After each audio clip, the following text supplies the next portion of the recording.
Welcome to Essential Ingredients, powered by Next Gen Purpose, hosted by me, Justine Reichman.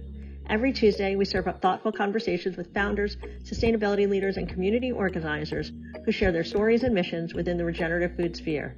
It's all about boosting forward-thinking folks and brands working to make better for you and better for the planet food more accessible. Good morning and welcome to Essential Ingredients. I'm your host, Justine Reichman. With me today is Taylor and Maddy, co-founders of Anytime Spritz. Welcome. Thanks so much for having us, Justine. It's my pleasure. So excited to be here. Me too. It was fun to catch up, to get to know you guys a little bit, to be nostalgic about New York, all those things. But for our guests that are listening that don't know what Anytime Spritz is, let's just kick that off a little bit before we get to know you guys, so we know what we're talking about here. Yeah, so Anytime Spritz is a new farm-to-can cocktail that's crafted by women and powered by farmers. And we just launched this year in 2023, and we're available in New York and California and also on our website. Okay, you say California, so Northern California too? Yeah, all the way from San Francisco down to San Diego. That's amazing. That's a big launch for the first year, right? I mean, yeah. And you said in 2023, so it's just this year. So we're talking months. Yeah, May 2023 was our first sort of launch into the market. And so we've gone fast and hard, and it's been really exciting. Wow, congratulations. I can't wait to taste it myself. I generally like to, get things while I'm doing my podcast, but might be a little early here. But you did say Anytime Spritz, so I guess, I'm still thinking juice at this hour. But in any case, thank you for that. And Taylor, I just want to get to understand, how did you guys come together to come up with Anytime Spritz? Yeah, I mean, I'll let Taylor. How do you guys know each other? How do you guys know each other? So Taylor and I actually met in college. It was my first day. We were at Brown University. My first day is like eager freshman, and I walk into Intro to Environmental Studies, and Taylor's my TA. And, sort of telling of where we would end up. But we really spent those 4 years in school studying food systems and thinking about the intersection of how farming and agriculture can really be at the cornerstone of mitigating climate change, and how we can sort of utilize food systems to not only feed us and give us nutrients, but actually build a world in which we can avoid and mitigate the sort of effects of climate change.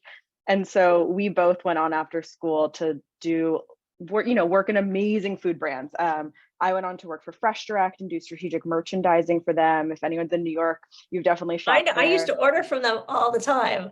Yeah, so we love Fresh Direct. And then went on to do sustainability for Imperfect Foods and Misfits Market. And at the same time, Taylor was working for Dig Restaurant Group, doing their direct farmer supply chains. And then, working for Chipotle to build out regenerative beef for them, and then Daily Harvest, and, all these incredible food brands. And we were so lucky to get to spend our days on farm trips, sometimes together, sometimes side by side. And, at nights we were at dive bars and drinking and at these places, and we just couldn't figure out why the alcohol industry, we didn't know what was in our alcohol. And we knew what was in every part of our fridge and every part of our pantry. And we had done all this incredible work together. And so this is sort of how we built Anytime Spritz, was out of this ethos of how can we, take all this work we've done building the farm to table ethos in restaurants and retail, and really bring it into the alcohol space. That's amazing. Yeah. I love the whole story. And of course, it takes me back to New York. We're talking about Dig, and we're talking about Fresh Direct, and all these places that were my local places to go to. So talk to us, Taylor. Tell us more. Yeah. And so as Maddy and I were just beginning to sort of dive into what was in our bottle, right? We had no idea. And part of that's because the industry is regulated that way. The TTB, the federal arm of the government that regulates tobacco, alcohol, and firearm taxes, which is a hysterical combo, has designed it such that you don't need to include your ingredients on the back of alcohol, which is so different than every other food product. And so as Maddy and I were sort of like a little, kind of like embarrassed that we had never really sort of figured this out before. And at the core of everything we did were these incredible agricultural driven supply chains, right, with farmers. And it's kind of obvious and not to be silly about it, right? But all alcohol comes from agricultural products. Mm-hmm. And we really sort of decided that the biggest way we could have impact and expanding our network of growers was taking their products where they often said, hey, I don't have a market for my organic wheat, or hey, I would transition more acreage to organic or regenerative if I had someone to sell this to. We really kicked off any time to be that foundation, to really say, let's take these grains and partner with these growers and distill really high-end spirits and products from it. Wow, I love that. And your experience really directly talks to it and gives you that foundation that allowed you to really build this in a meaningful way. You learned about process, you learned about supply chain, you learned about the farmers. You were in it in a way that was so meaningful and directly correlates to what you're doing. I can't imagine, what better way to do that? I mean, I don't know if you planned it, but it worked out really well, right? We are definitely supply chain experts, which is pretty rare for people starting a CPG company. I think a lot of people bring in folks like us to help them. And what sort of our leverage point, what's going to really propel anytime, is that we have this great background and knowledge, and it's paired with this customer demand for better products. That's great. And I'm curious, so you started this business and you kicked it off and you had all this experience, but you're both first-time entrepreneurs, is that correct? Yeah, So this is as our first venture. entrepreneurs, what was it like on the other side? Since now you're building this business, before you were a support in the business, so to speak. What challenges did you face? I think it's funny. We talk about this a lot, but so many founders start a business because they see a problem, right? They see a problem in the industry or sort of a white space. And we saw two, which was a fun area to sit in, where we were having farmers tell us, hey, we need a place to sort of a market for these grains. We need a market for these products.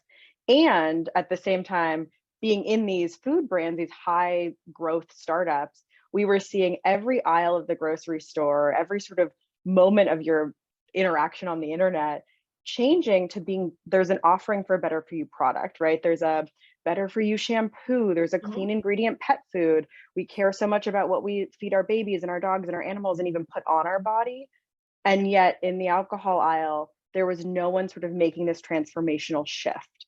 And so we were sort of in this really special spot where we were seeing it from the demand side of like all these growers saying, hey, what do we do? How do we have higher value for these products? And from the consumer side, we're like, there's this white space. Every aisle has made this shift except for the alcohol industry. And so we were in this really sort of fun, sweet spot where we were seeing it from both sides. I think from what challenges that we faced, like there is so much craziness to starting a business, specifically an alcohol business, but that sort of purity of knowing like there is need on both sides of the equation to create this always sort of propels us forward. Right.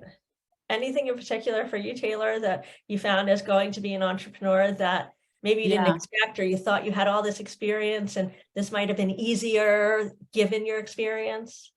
I think, two things just stood out to me, not as challenges, more just things to celebrate, which are sometimes hard to stop and do as a sort of, entrepreneur. But first is, because of our backgrounds, we just had this incredible network and bench of people who really supported us, right? From coworkers to bosses who, oh, I know somebody who distributes here, or, oh, you should talk to my friend who distills this. And that, because we were in the industry for so long, it really, I think, gave us call after call, especially in the early days, hearing someone else say, oh, wow, that's a really good idea, or like, yes, we need that, was really gratifying from being in the industry. And then the second, right, is like solo entrepreneurship is really like tough. And it's so nice to be able to have a co-founder where if you're having a shit day, you can sort of get through it together. But if not, right, you also can be like, hey, let me divide and conquer. Let me talk to you about this. Just the sort of solo side could feel so lonely. And it's, in itself, entrepreneurship is tough. And it's really, really wonderful to sort of have someone to do it with. Being an entrepreneur can be very isolating, right? And having that community to share resources, community experiences, bad and good, right? Really gives you a sense of comfort and enables you to feel like you're less alone, I think. Exactly. Yeah. So I think it's really important that people know that coming into this, because going to the community can often be that support that we really need. And as a solo entrepreneur, we think about what we're doing all day long, all night long. There's very few boundaries often when you're first starting. Yeah. Right? I mean, so. Yeah, most of my nightmares are about inventory management. So yeah. Oh, goodness. Oh, goodness. Okay. Well, so just to go back to the root, so to speak, of Anytime Spritz, you talked about regenerative agriculture and the importance of that for the planet and as part of your ethos. Can you guys talk to me a little bit about that so we can better understand, before you get going, what does regenerative mean to you? Totally. We have like 20 different definitions from all the people we've had on the podcast, just sharing what they feel it means to them. Yeah. And just a sort of like baseline for, the listeners, why this is important. The world today has the same amount of carbon that it's had since its origin. It's just that through extractive processes, right, we've taken it from the ground and put it into the air or into watersheds, right? But we've displaced it. But it's all the same amount of carbon. And so a lot of work of sort of regenerative analysts, right, is thinking about ways where we can take carbon out of the air and sequester it back into the sinks where they belong or where they originally were when things were in balance. And so when we think about regenerative agriculture, the baseline for us is regenerative organic. We think in order to have sort of the principles of regenerative, which, are people, planet, and really based on biodiversity, sequestering carbon, watershed management, ecosystem management, those really need to have the baseline of organic. So our sort of partner and North Star in this is the Regenerative Organic Alliance. We work with them on the certification process. And what we do specifically is partner with growers farmers who are building out grain sheds across the country who practice regenerative organic agriculture and buying grains from them. Today it's wheat. Over the future, it'll probably be rye and some other products where we can then distill those in partnership with distilleries who care about grain to glass as much as we do. And that is sort of the link for us, where we can take a fully certified agricultural product and take it all the way through to the consumer, and then work with the Regenerative Organic Alliance to certify that final product, which for us is a spirit.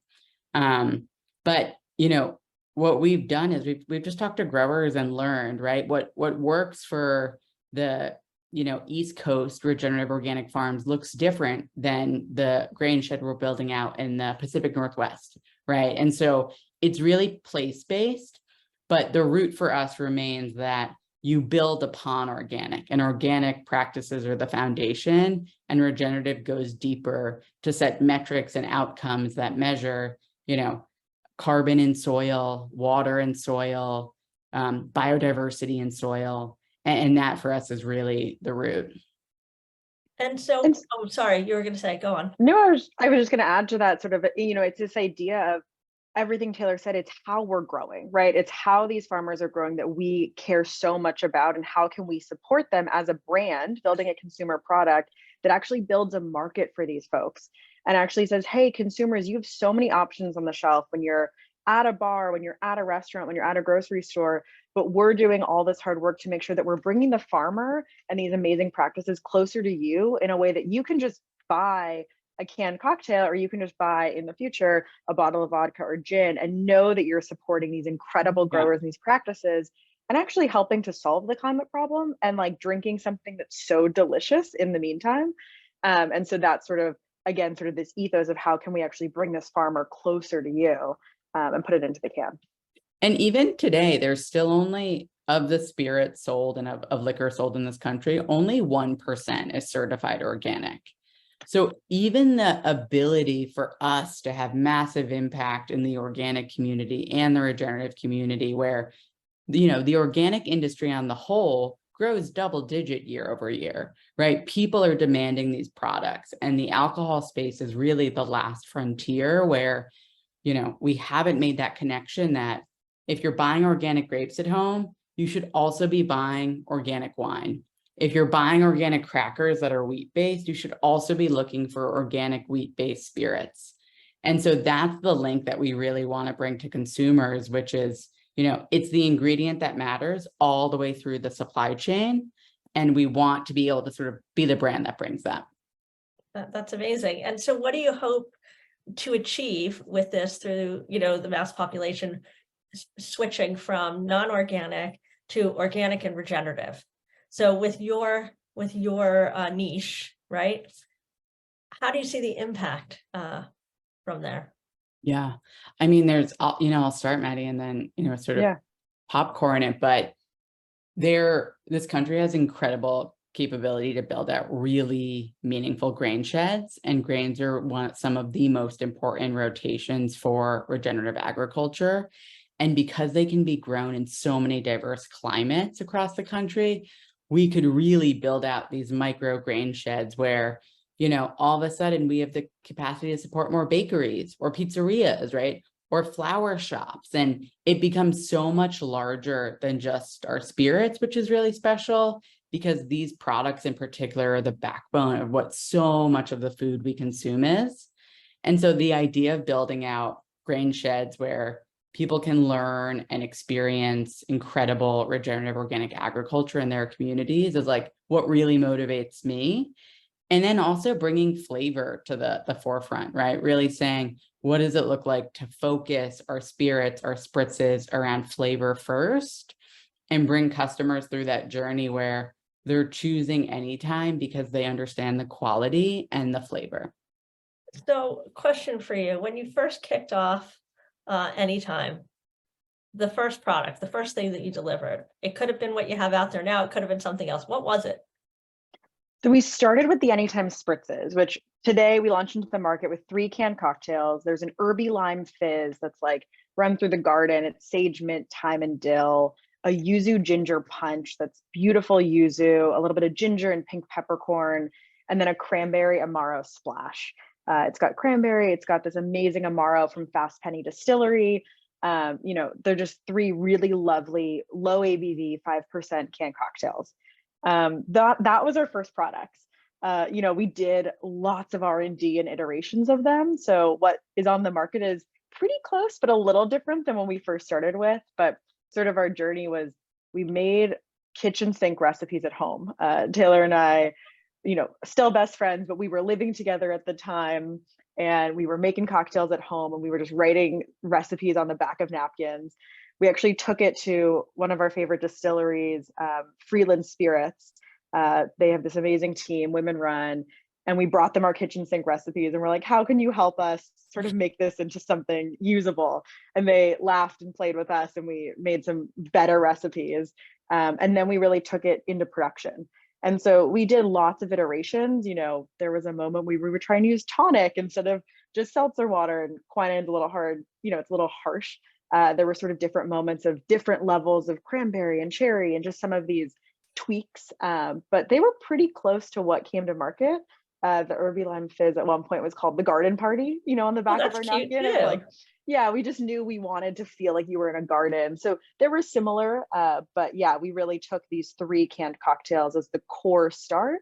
And it was this idea, to sort of Taylor's point of what's our impact, of how can we help farmers and how can we make something damn delicious that we've never seen. We love going to bars and getting a fresh made cocktail that has, 10 to 15 ingredients and it's poured and shaken and served just for you. And that sort of high quality we weren't finding in a can, even though the canned alcohol market was booming. And this was where we sort of really used real ingredients to get the flavor and the taste, to feel like a bartender just made it for you, even though, we make a lot of them. And so those were the 3 products. And as Taylor sort of mentioned, we are going to launch spirits. So our actual custom vodka and our custom gin will come alongside just pretty soon, in the fall. And that's really exciting. Awesome. I can't wait to taste all of it. So Taylor, you've been mentioning grain sheds and you mentioned it a few times, and I just like to be able to distill what these things mean for our listeners and our viewers in case somebody's not familiar with the term. So given that, can you give us a little explanation as to what a grain shed is? Yes. So a grain shed usually refers to a group of activists in a community, be it farmers, distillers, millers, bakers, chefs, people who are deeply committed to better grains. And by better grains, maybe they're using it to make beer. Maybe they're using it to make crackers, pizzas, croissants, you name it. But these are people who are saying that the commodity grain market is not good enough for their products.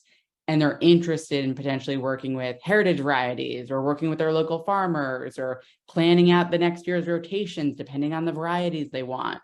And so it's these grain sheds where we could build out some really incredible partnerships with not just folks who are in the beverage world like us, but really folks who are saying, I prioritize exceptional quality grains for flavor in whatever way I use them. And we want to work with you all on that. Thank you for doing that. I really appreciate it. And it really does clarify it, and it makes it tangible and understandable for anyone that may have been unclear as to what that was. So thank you for that. So basically right here, we're talking about a regenerative spirit, a regenerative punch. I got stuck on the word punch, but it can be a cocktail. I liked punch. It reminded me of college, you know, when you had your high school graduation, when your parents made those punches. I'm a lot older than you, but back then they used like sherbet. Oh, for those that can't see that, I just stuck my finger down my throat. How awful the ingredients are in that, right? So, and you guys are really in this market. What are you seeing? Are you seeing more people joining you in this market? Oh, that's a fun question. I think it depends where we're talking about the market, right? And so I think in the alcohol aisle or the alcohol industry, we feel like a little bit alone, right? These pioneers of trying to bring the organic and the regenerative movement and the farms into the alcohol industry. But when, you know, we think about our community, we don't feel alone at all, right? We look at, again, all of our farmers, all of these amazing other CPG brands, all of these amazing restaurants, all of these other food activists that feel like we are becoming a loud minority that are really shaking and moving the system. So I'll let Taylor answer too, but I don't think we feel alone, but we definitely are a little alone in the alcohol industry so far. I'd also add, we're a brand that's really focused on being in person. We like to say when people try our product, they're in it, right? They're customers. Maddy actually did a tasting yesterday at a really great shop in Los Angeles called Wine and Eggs. And it was sort of texting me on the side and people being like, oh my God, this is the thing I've been looking for. Or wow, I've never tasted a seltzer that actually tasted like ingredients. And being a brand that's so focused, not on spending money to acquire customers online, but saying, we're going to meet you where you are, tell you our story, because you're so close, right? You're interested in buying better products. You're at the farmer's market, you care, and you just need that one link to say, oh, wow, I've never thought about the same ethos. I need to apply that to the beverages I drink. Mm-hmm. And so I will say that like the customers and sort of response so far has been super validating. We did an event a couple of weeks ago called Seltzerland in New York for 2,000 people. We actually won best overall, but these are 2,000 strangers, right? Who have never tried any time. And to have such a strong reaction where, you know, someone said to us, I've never found a product without natural flavors. Like, this is incredible. All of your ingredients are listed. Everything I have in my kitchen, this is what I've been looking for. That is really the sort of, you know, organic, you know, sort of market fit that we've been using to say, okay, we just get more people to try, get more people to taste, and we know we can build some really lifelong customers. So you just mentioned something, natural flavors, and I see it on lots of waters. Natural essence is something that people write. Can you talk to me a little bit about that and what that means? What is natural essence? What is natural flavoring? How do we break that down so we better understand what we are drinking when we read that? Yeah, so natural flavors, and I'm putting them in air quotes for listeners that are just listening in, are really actually not natural, but they're made in a lab, right? They come from something that is derived from the ground, but it doesn't have to be the actual thing you are naming. So a lime natural flavor might not come from a lime, or, you know, it could come from a beetle or an acorn or, you know, any sort of thing out there. And so it's really a misnomer, right? It's not actually the thing you are saying. And so many products today have natural flavors in them, and almost every canned alcohol beverage has a natural flavor. Most is a malt liquor or maybe a spirit with natural flavors. And so much of that is really disheartening, right? You don't know what's in it. You can't, the brands don't even know what the products are. The labs won't tell you what's in it. We did talk to a few of these folks just to actually understand what was going on. And it's really wild to learn that you think you are drinking something that is lime and there is not lime in it, or you might be drinking something with, yuzu in it and there's no yuzu possibly even close near to it. And for us, it was really about how can we build products that truly have transparency, right? Every ingredient in Anytime Spritz is on the bottle, on the can. All of those ingredients, they're all recognizable. You'd have every single one in your kitchen. And it's just truly what it says it is. And this transparency that we've all sort of come to expect, right? Like, know what's in your food has been such a big mantra over the last 15 years. To really be missing in the alcohol industry and not required to put any ingredients, it was really tough for us. And so really creating products that have no natural flavors and every ingredient listed is transparency that we think should be normalized, but really quite unique in the alcohol space. I couldn't agree more, because half the time I'm somebody that looks at labels. Yeah. I don't like sugar in my stuff. That's just a personal thing. But you can have sugar in many things. I'd rather have a sweetener be a piece of fruit or something, on a personal level. But yeah, you read these things and you're like, I don't really know what that is, or this is, or that is. There's all these different things. And I think as time has evolved and we see new people innovating, people are being transparent. People are using less ingredients because it's demanded now, right? Because people want better for you products. They are good for you products. They want to make a better choice. So if somebody was going out into the world today to go buy, a spritz, right? The better for you spritz, the better choice today would be to buy the Anytime Spritz. So that's going to be my next better choice for the day. Because I have a choice.